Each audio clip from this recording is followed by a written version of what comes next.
Muy personal con un empresario y banquero argentino con una trayectoria de más de 50 años, autor del libro Cómo robar un banco, justicia cómplice en la Argentina. Nuestro invitado es también el fundador y editor de la revista mensual de temas económicos, Prensa Económica, y de su edición internacional The Economic Press. Luis Alberto Odone, el hombre, el empresario, el juicio en su contra, sus años en prisión, todo eso y más en esta hora de Cala, en el aire ya.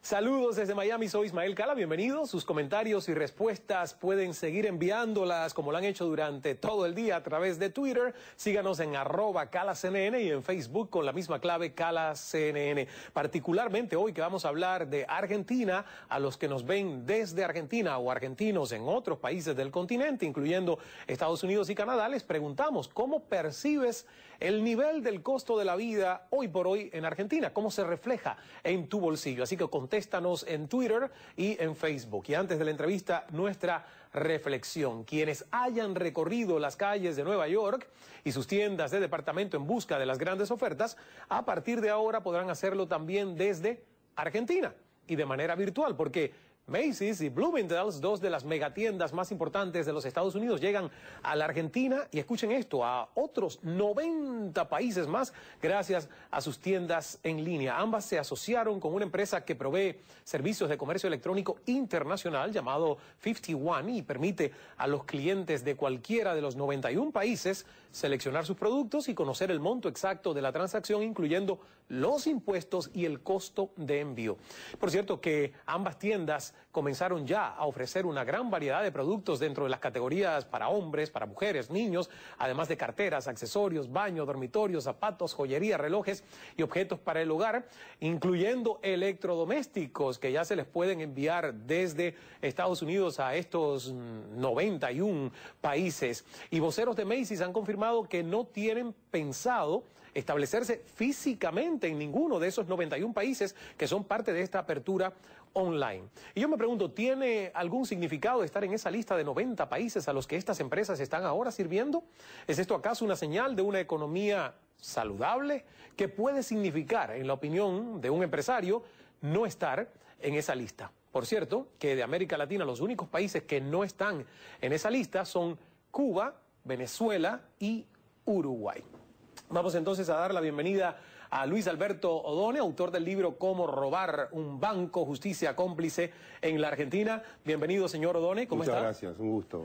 Usted que logró tener un gran conglomerado de empresas en Argentina en los finales de los 70 y los años 80. Quiero que me diga esto de la globalización y qué significa, por ejemplo, que tiendas por departamento que antes uno tenía que exclusivamente visitar en Nueva York, ahora las puedas adquirir desde Buenos Aires, desde Mendoza, desde cualquier parte de Argentina, tan distante geográficamente. Bueno, justamente esto es el paso de la tecnología que nos ha llevado a un proceso completamente diferente, hasta de pensamiento, con relación a la forma de nuestra vida cotidiana. Hoy prácticamente no tenemos que movernos de casa ni para ir al supermercado. ¿Por qué no comprar en los Estados Unidos desde casa en Buenos Aires, o en Córdoba, o en Tucumán, o en cualquiera de los otros países en los cuales van a estar estas corporaciones? ¿Qué puede tener de atractivo, por ejemplo, para alguien en Buenos Aires, el hecho de no irse a un centro comercial en Buenos Aires, que los hay con todos estos tipos de productos? Y excelentes. Y excelentes. Claro. ¿Qué puede tener de atractivo entonces hacerlo en línea a una tienda como Macy's o Bloomingdale's? Yo creo que puede ser, primero, una gran sofisticación, ¿no es cierto? Hay mucho, digamos, tilinguerío en la Argentina. ¿Qué quiere decir ¿no es tilinguerío? Cierto? Gente que, digamos, es un poco show off, ¿no es cierto? Que tratan, digamos, de alardosos, ¿no es cierto? Y que para ellos, bueno, comprar virtualmente en vez de ir al shopping, de pronto va a ser una característica de estatus social, de pronto, ¿no es cierto? Porque además sus pagos pueden ser aceptados en cualquier parte del mundo. Claro. Y esto de alguna manera prestigia, digamos, o le da la alternativa de pertenecer, por decir de alguna manera, a un sector, digamos, privilegiado de la sociedad. esto puede ser una de las alternativas, ¿no? Y la otra alternativa es la practicidad, ¿no? Aquello de poder moverse, no moverse y estar comprando permanentemente en distintas partes con los grandes nombres del mundo que ya están en Buenos Aires, pero que de pronto van a poder conseguir con mejores precios a través de la compra online. Alguien como usted que ha manejado un gran banco, que ha manejado 39 empresas, además de ese conglomerado y que tiene una visión de negocios a nivel global, ¿utiliza las cuentas en línea para comprar? ¿Ha comprado algo en línea? Sí. ¿Qué compra? Bueno, básicamente nosotros no somos tan sofisticados. Nosotros compramos más medicamentos, compramos temas de tocador, ropa, mi mujer compra bastante, ¿no es cierto? Pero no somos adictos a la compra online todavía, tal vez como consecuencia de que no estamos totalmente informatizados por los años que tenemos, ¿no? Esto es más un tema para las generaciones jóvenes como la tuya y un poco más jóvenes todavía, ¿no? Claro. Nosotros todavía nos mantenemos con cierto resabio histórico de que nos gusta ir y mirar la estantería y tocar las cosas. Los jóvenes son diferentes hoy, ¿no? Claro. Son más espontáneos y más impulsivos, ¿no? Hablando de jóvenes, yo quiero que mucha de la gente que nos está mirando, no importa su edad, se quede y escuche su testimonio, porque a pesar de que han pasado ya 31 años del hecho que usted narra y explica en contexto a través de este libro, que por cierto, tengo que decir, no sé a quién se le ocurrió el título, pero es una estrategia de marketing para el libro fantástica, porque cuando uno lee Cómo robar un banco, Justicia cómplice en la Argentina, y usted mismo lo escribe aquí detrás en el lomo del libro, y yo quiero leerlo, es interesante porque uno piensa cuando va a una librería para comprar un libro y en el escaparate mira el título que dice Cómo robar un banco, lo primero que viene a la cabeza es el relato de un fraude perpetrado por un grupo de ladrones, como dice usted, con el objetivo de robar dinero. Sin embargo, este libro es diferente. ¿Por qué? Justamente porque el robo es perpetrado desde el Estado. Es decir, es el Estado que invade la jurisdicción de los empresarios privados para robar y llevarse fondos, no solamente fondos, sino honorarios y una cantidad de entornos que están dentro de la estructura institucional de un Estado y que al mismo tiempo elimina un competidor del sistema, probablemente inducido ese Estado por determinados agentes privados a los cuales molestaban nuevos grupos que estaban operando dentro del mercado argentino, ¿no? Vamos a hacer un poquito de historia. ¿Cómo llega usted? Porque además en el libro leo que tenía esa ambición, tenía esa, digamos, esa sed de poder crecer, de convertirse en banquero internacional, de ser un empresario, pero no fue algo que estudió, fue algo a través de contactos y pura intuición de negocios. ¿Cómo logra convertirse realmente en un magnate, por llamarlo de alguna manera, empresario en Argentina? Consigo, básicamente, tal vez por la frustración que me tocó vivir cuando era chico.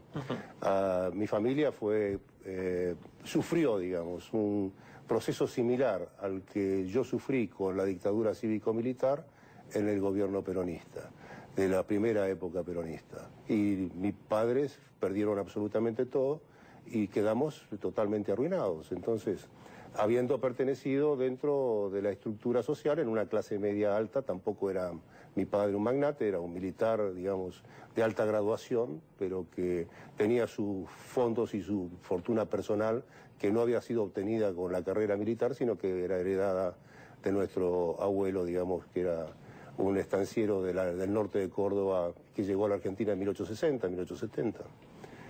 Entonces, en aquellos años que a mí me tocaron vivir de pobreza, de situaciones marginales como consecuencia de la expoliación que habíamos sufrido, me pensé siempre en que iba a hacer algo grande en mi vida, no sabía qué. Pero estudió. Estudié. Se intentó estudiar. Y no era un buen estudiante, nunca fui un buen estudiante. Después lo que estudié a posteriori fue como un self-made man, haciendo como un autodidacta, porque básicamente cuando entré en el preparatorio de filosofía y sociología, que era lo que me gustaba en ese momento, tuve la necesidad de empezar a trabajar. Y como consecuencia del empezar a trabajar y de la inducción de que fue después mi futuro suegro, me vinculé a través de él con un grupo de brokers financieros. Y allí como que me desperté a un mundo que no conocía y que nunca había imaginado. Claro. Y me di cuenta de que a partir de las finanzas tenía la capacidad de poder crear desarrollo económico, crear fuente de trabajo y además ganar mucho dinero. Entonces dije en aquellos años, voy a ganar mucha plata para a los 40 años retirarme y dedicarme a lo que realmente me gusta, que es viajar, escribir y jugar al polo. Entonces ahí me puse a trabajar, trabajé hasta los 37 años, 18 horas por día, conseguí tener... O sea que dormía poco, leí el libro poco, que dormía 5, 4 o 5 horas por día. Me acostumbré a dormir 4 o 5, o todavía hoy duermo 4 o 5 horas por día. Y bueno, conseguí a los 30 años, ya tenía más de 30 millones de dólares. 30 millones de dólares a los 30 años. Y bueno, hasta los 37, a consecuencia de políticas económicas erradas de gobiernos y aprovechadas por mi imaginación y por mi talento, hice casi 500 millones de dólares hasta los 37 años, que fue en el momento que me cortaron la cabeza arbitrariamente para robarme, digamos, básicamente, porque yo no estaba en la política, no estaba involucrado con ninguna de las tendencias operativas de los militares, ni de los que estaban enfrente de los militares. Yo simplemente trabajaba, producía y llegué a tener 35.000 empleados a los 37 años, que fue en el momento en que... 35.000 empleados y el Banco Odone y 39. Y 38 compañías. 38 compañías de todo el conglomerado Odone. Las empresas solas facturaban 1.800 millones de dólares en el año 80. Y el banco era el sexto banco del país, con la mesa de dinero más grande del mercado, movía 200 millones de dólares por día. Vamos a hacer una pausa en nuestra conversación. No. Es muy interesante todo este testimonio. Cuando regresemos yo quiero que usted me cuente cuál era la situación sociopolítica de la Argentina de los años 80 y qué pasó. Cómo lo llama justamente el funcionario del gobierno y le dice tienes que deshacerte de muchas de tus sucursales porque te estás haciendo demasiado grande. Vamos a hacer una pausa y ya regresamos.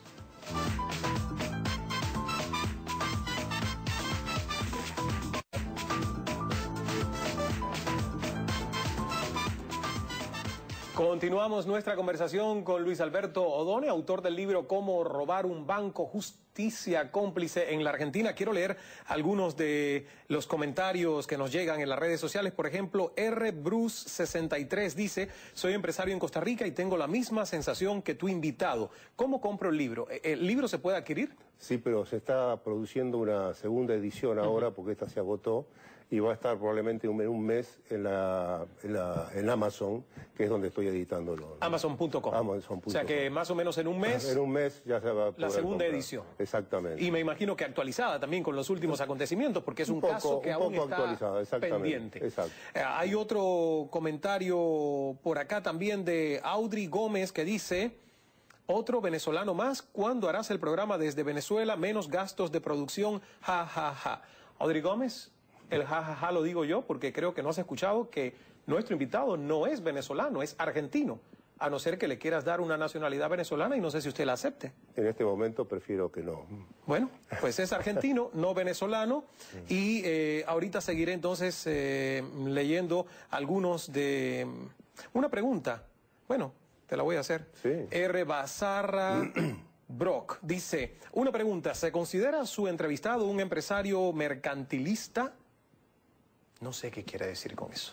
Bueno, sí, yo creo que todos los empresarios son mercantilistas. Yo creo que el mercantilismo es la razón de ser de los empresarios. Claro. Lo que, no sé, que tal vez que aclare un poquito el concepto de qué es lo que quiere saber. Además, usted lo dejó claro, que desde temprano quería hacer mucho dinero y quería tener empresas. Y lo logró. Vamos a esa parte, 37 años.